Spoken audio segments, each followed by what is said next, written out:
जी sir, ये जो buildup हो रहा है, आपको पता है ये इस वक्त दीगर सियासी जमातों से राब्ते शुरू कर चुके हैं और ये मोमेंटम जो है, बेशक इनके पे तनकीद हो रही है कि 27 सितंबर की आपने डेट दे दी, लेकिन वो ये कह रहे हैं कि हम अब तमाम सियासी जमातों से राब्ते करेंगे।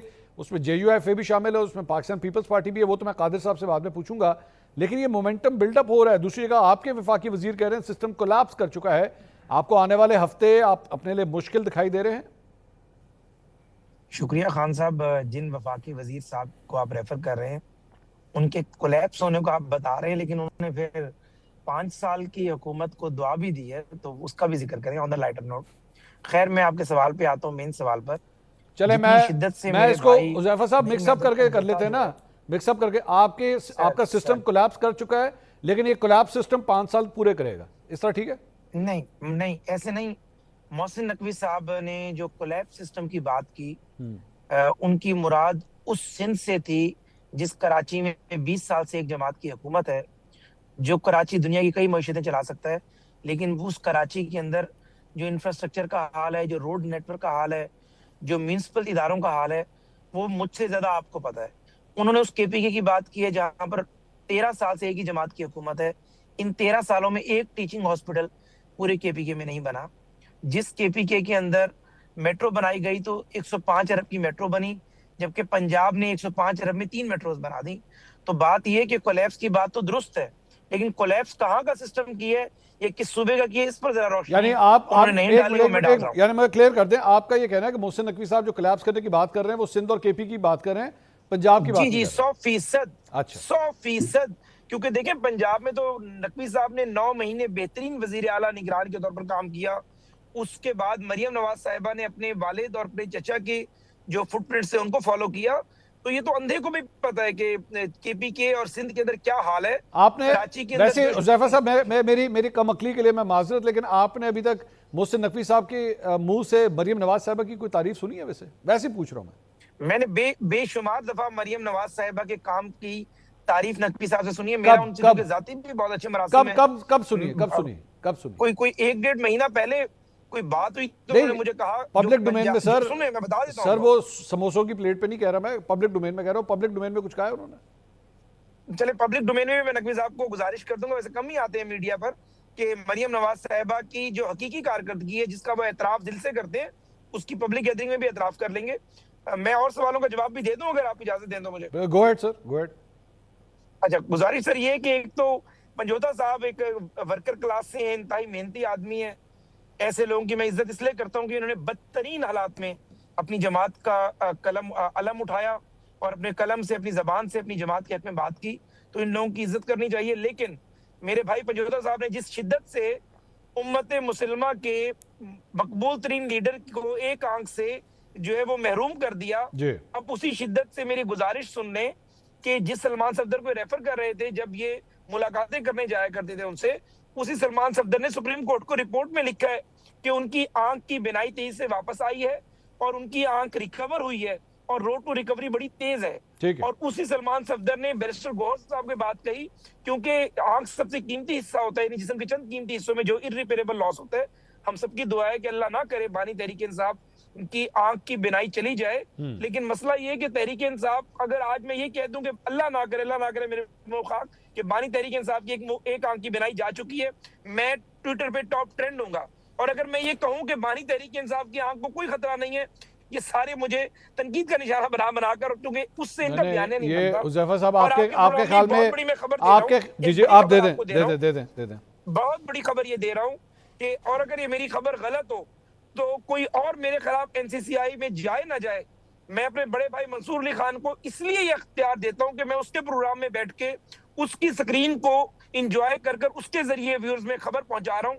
और वो खबर ये जो आप कह रहे थे कि हमारे खिलाफ इत्तेहाद इकट्ठे हो रहे हैं, खबर ये है कि PTI के अंदर इस वक्त शदीद जो है वो मुजामत और आपस में शदीद इख्तलाफ मौजूद है। इख्तलाफ का आलम यह है, पिछले 15 दिन से सुहेल अफरीदी डेली अलीमा खान साहिबा को व्हाट्सएप कॉल करते हैं, 15-15 कॉलें करती हैं, अलीमा खान साहिबा उनकी कॉल नहीं ले रही। अच्छा। और ये जो आपको एंगर नजर आया बाकी लोगों का, अगर ये मेरी बात गलत हो, अलीमा खान साहिबा अपना मोबाइल जिसमें व्हाट्सएप यूज करती हैं और सुहेल अफरीदी आपको दे दें, NCCI में ले जाए, अगर ये कॉल रिकॉर्ड ना निकले तो मेरे खिलाफ वही कार्रवाई करें जो पीका के दीगर मुल्जिमान अच्छा, वैसे हुज़ैफा साहब, तो बेसिकली ये नहीं एक मिनट रुक जाए, सुन ले या नहीं, मैं बात मुकम्मल करूं फिर आपका सवाल करें आप, करें। बेसिकली ये जो एंगर बेचारे सुहेल अफरीदी पे गिर रहा है, पहले गंडापुर पे गिरता था। बैरिस्टर गौहर एक शरीफ तरीन आदमी है, वो तो चुप बैठा हुआ साइड पर। बेसिकली अलीमा खान साहबा के हाथ में ड्राइविंग सीट है और वो जिसको कहती हैं कि इसको रगड़ दो वो उसको रगड़ देते हैं। सुहेल अफरीदी इस वक्त जो है वो दरमियान में फंसा हुआ है, आगे कुएं पीछे खाइए, उसकी तो कॉल अलीमा खान साहबा नहीं ले रही। हुज़ैफा भाई, हुज़ैफा भाई इजाजत, मैं सवाल कर लूं? मैं कादिर भाई आ रहा हूं, मुझे पता है आपसे मैंने सवाल करना, लेकिन ये हुज़ैफा साहब ने चूंकि फुलझड़ी छोड़ी है, जरा मैं इनसे पूछ लूं।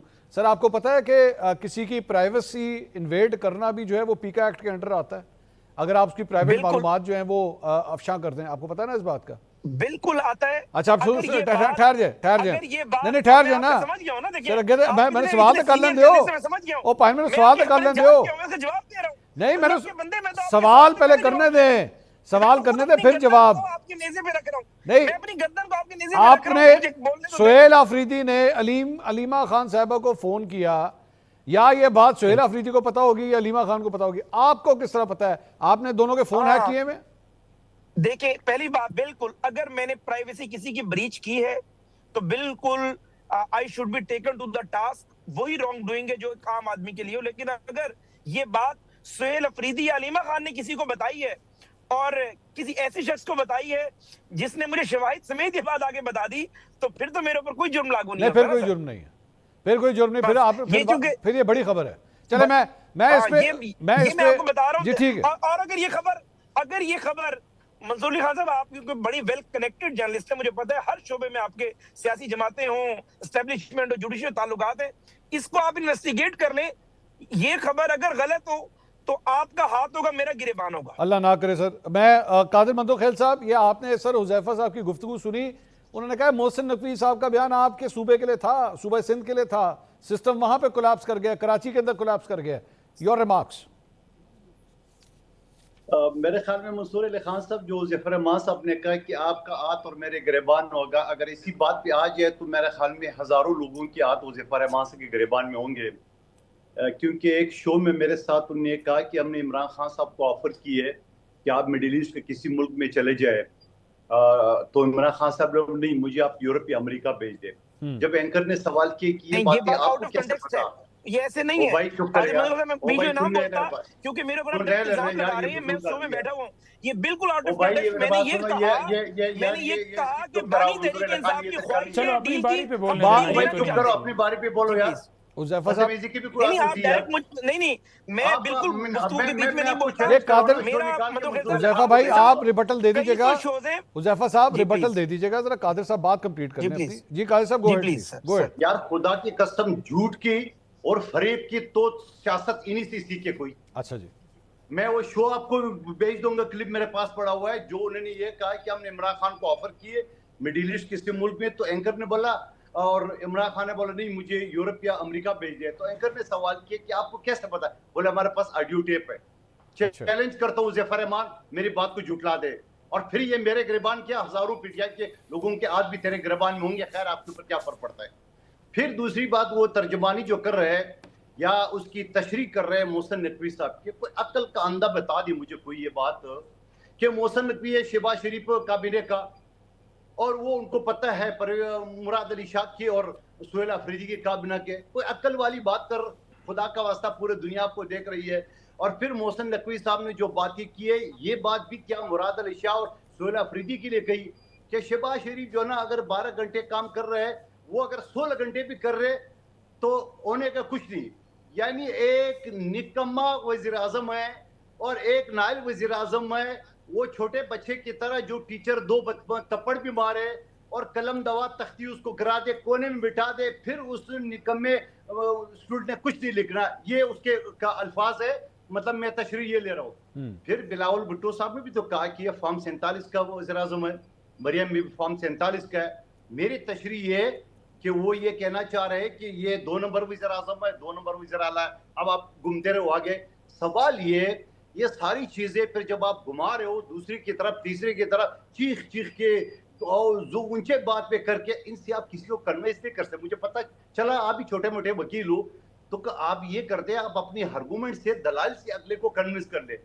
फिर दूसरी बात है कि ये जो सारी लाकानियत आप करें, आप मरियम बीबी, क्या ये जो सीसीडी के जरिए आप लोगों के कत्लेआम कर रहा है, पीका ऑर्डिनेंस के जरिए आप जो ना वो जर्नलिस्टों को और कारकुनों को जो ना वो जबान बंद कर रहे हो, ये कौन से कानून में आता है, कौन सा अखलाकियात में आता है? और फिर उसके बाद आप जो पूरा पाकिस्तान का चचा भतीजे ने लुट के वो जो सारा माल लाहौर में लगा रहा है, उसके बावजूद आपका लाहौर का जो हाल है वो दुनिया ने देखा, अभी पानी में डूबता हुआ और गटर में खवातीन गिरते हुए।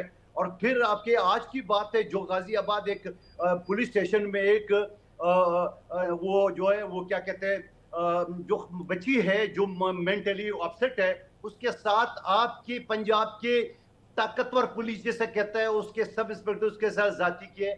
यार कोई ये दास्तानें तो आपके घर से निकल रही है, आपकी सूबे से निकल रही है। आप ये एक बाप जो मरियम बीबी 11 अरब की जहाज में घूम रही है और एक बाप बेचारा अपने जवान बेटे को बगैर कफन क्यों दफना रहा है?